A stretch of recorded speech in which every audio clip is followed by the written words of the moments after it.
Olá, o Valeu Valer está no ar, seja muito bem-vindo. A partir de hoje vamos dar início a uma série especial de 3 programas sobre a tristeza parasitária bovina, um dos problemas sanitários de maior prejuízo econômico para a pecuária nacional. Vamos falar sobre os agentes causadores e transmissores da doença, quais os sinais clínicos apresentados pelos animais e vamos dar também todos os detalhes sobre a prevenção, o controle e o tratamento da tristeza parasitária.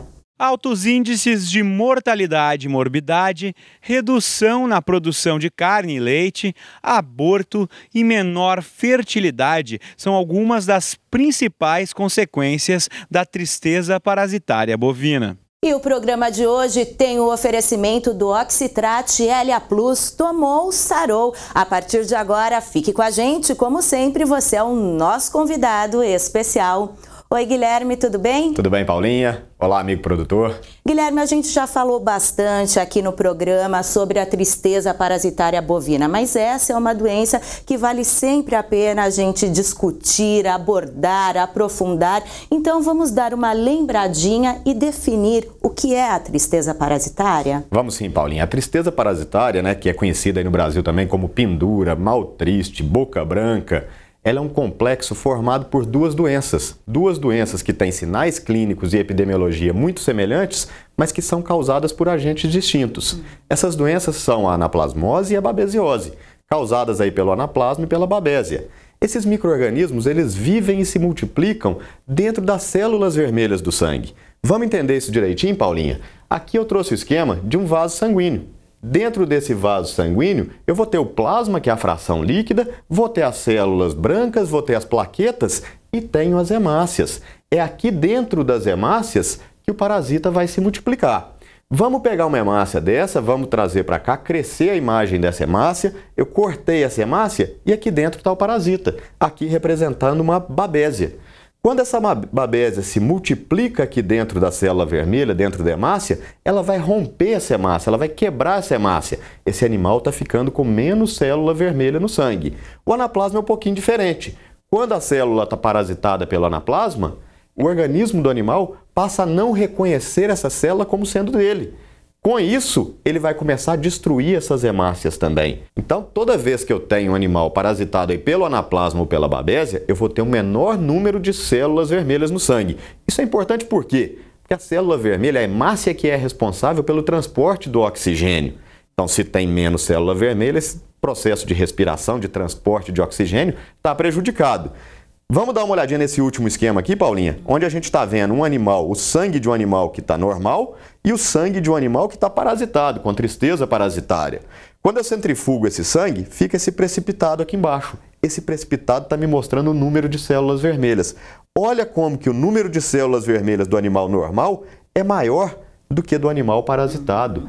Esse animal parasitado tem muito menos hemácia, o processo de respiração dele está prejudicado. Por isso que o animal com tristeza parasitária se apresenta cansado, ele não busca o alimento, ele tem o seu processo menos eficiente. E outro fato interessante que o campo às vezes confunde, o pessoal acha que essa anemia da tristeza parasitária é uma anemia ferropriva, igual a do leitão. Isso não é verdade. A anemia ferropriva é deficiência de ferro. Nesse caso, é deficiência de hemácia. Quando a hemácia está sendo quebrada, ela está sendo parasitada, o ferro é liberado, porque o ferro faz parte da hemoglobina. Esse ferro que é liberado, ele é reaproveitado pelo animal. Então o tratamento não deve ser feito com ferro, e sim com um produto que vai matar o parasita. Correto, Guilherme. E agora eu queria que você explicasse como a tristeza pode ser transmitida aos animais. Bom, de uma forma geral, Paulinha, a babésia ela é transmitida pelo carrapato. Já o anaplasma ele pode ser transmitido tanto pelo carrapato quanto pelas moscas hematófagas. A estomox, que é a mosca dos estábulos, a mosca do chifre, e pode ser transmitido também por um equipamento contaminado. Uma agulha, por exemplo, que eu apliquei num animal e depois levo para outra. Eu posso estar carreando o anaplasma nesse momento. E quais são os principais prejuízos econômicos causados por essa doença? De uma forma geral, a tristeza parasitária traz muitos prejuízos em termos de desenvolvimento dos animais, tá? Prejudica a produtividade. Então, aquele animal jovem que é parasitado é um animal que vai ter seu crescimento retardado, vai demorar mais a se tornar uma vaca de leite, vai demorar mais a ser um bezerro que vai chegar até virar um boi para ir para o abate. Uma vaca que é parasitada, ela tem sua produção de leite diminuída. Se ela tiver prenhe, corre o risco de abortar. E existem vários casos que, se não são tratados rapidamente, os animais podem vir a óbito. Bom, Guilherme, agora vamos conferir como a tristeza parasitária bovina pode ser identificada, em que tipo de rebanho ela predomina e quais as categorias mais atingidas.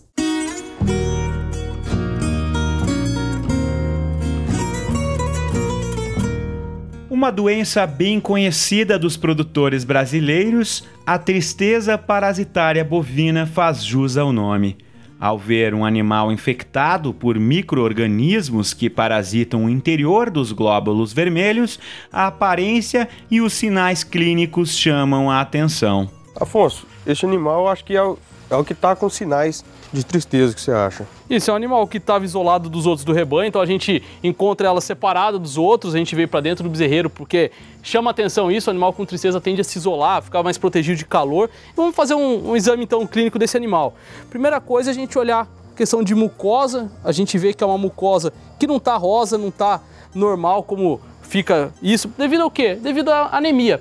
Tanto a babésia quanto a anaplasma, elas têm a mesma sintomatologia de destruição de células vermelhas.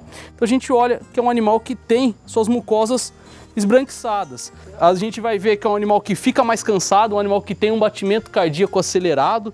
Vamos tirar a temperatura dela, Vitor? Vamos. Para a gente confirmar isso. Um animal que provavelmente também vai apresentar febre.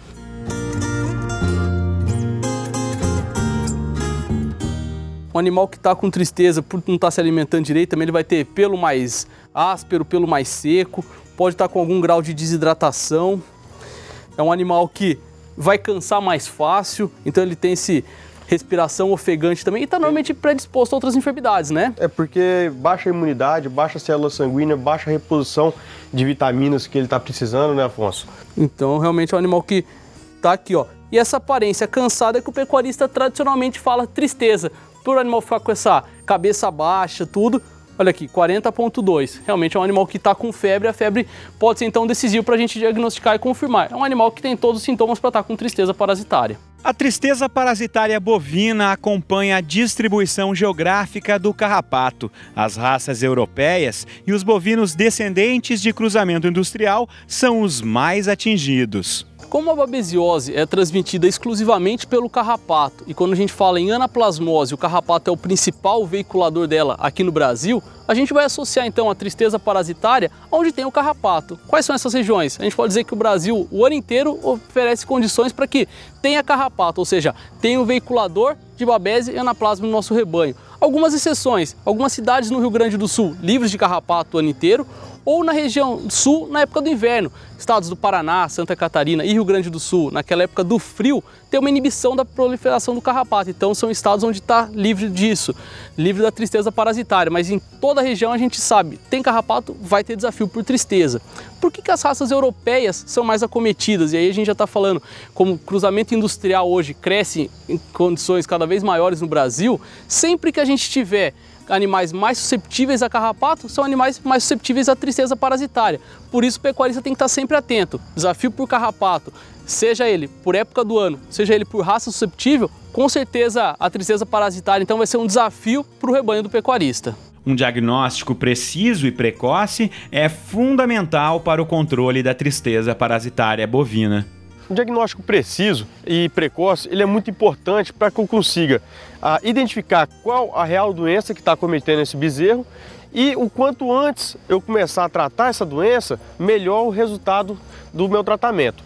Então, se eu consigo ter um profissional na propriedade capacitado de diagnosticar qual doença está acometendo, se é tristeza parasitária ou qualquer outro tipo de doença, eu consigo saber qual o melhor protocolo de medicamento que eu vou utilizar para tratar esses animais. E quanto antes eu tratar, a chance de cura, de resposta do animal vai ser melhor. Segundo o gerente da Fazenda Conquista, em Porto Velho, Rondônia, muita coisa mudou desde que o vendedor técnico de campo da Valê começou a treinar a equipe da propriedade para identificar as principais doenças que acometem um rebanho com 84 bezerros. Entre essas doenças, a tristeza parasitária bovina. Seu Aguinaldo, conta pra gente, muita coisa mudou desde que vocês começaram a passar por treinamentos, né, com a ajuda do Victor, o VTC da Valê aqui na região? Mudou bastante. Com exemplo, essa bezerrada aqui agora a gente já consegue identificar quando que tem uma bezerra doente, quando tem um bezerro doente. Antes a gente não sabia, né? A gente não entendia muito direitinho. Agora não, o Vitor passou um treinamento pra gente. A gente, quando um bezerro está doente, a gente já consegue identificar, já logo aplica o remédio da valeia, aí funciona. A bezerrada está muito saudia. No caso da tristeza parasitária bovina, como que você aprendeu a identificar esses sintomas? Aí eu aprendi bastante com o Vitor, né? Porque ele mostrou que quando o bezerro está assim, meio triste, está com o olho meio branco, então a gente entende bastante. Às vezes a gente abre a vúvula dela, olha direitinho, está branco. Aí agora a gente já consegue identificar o que tem na bezerrada. Os resultados de cura melhoraram bastante? 100%, muito bom. Depois que o Vitor ensinou pra gente, agora a gente já consegue identificar bem direitinho. Aí que você identificando a doença mais cedo, ela sara mais rápido. Mas vocês fazem também a prevenção aqui, né? Conta pra gente. Fizemos, nós estamos fazendo sempre a prevenção, aplicamos um remedinho que é para prevenir, né? Para evitar de adoecer. E assim consegue então diminuir a incidência da doença aqui no rebanho e também a mortalidade, né? Bastante, bem, previne bastante, né? Não morre mais depois que o Vitor passou a dar instrução pra gente aplicar o remédio direitinho, funciona e a bezerrada não está morrendo mais. Se caso adoecer, a gente já entra com remédio e aí já melhora. Bacana, e na próxima edição a gente vai falar sobre prevenção e controle da tristeza, né, Guilherme? É isso mesmo, Paulinha. A gente se vê no próximo. Valeu, valeu. Eu te espero também. Obrigada pela audiência, a companhia e o carinho de sempre. Até mais. Tchau, tchau. Valeu, valeu. Sempre junto com o Brasil. Amiga como o Brasil.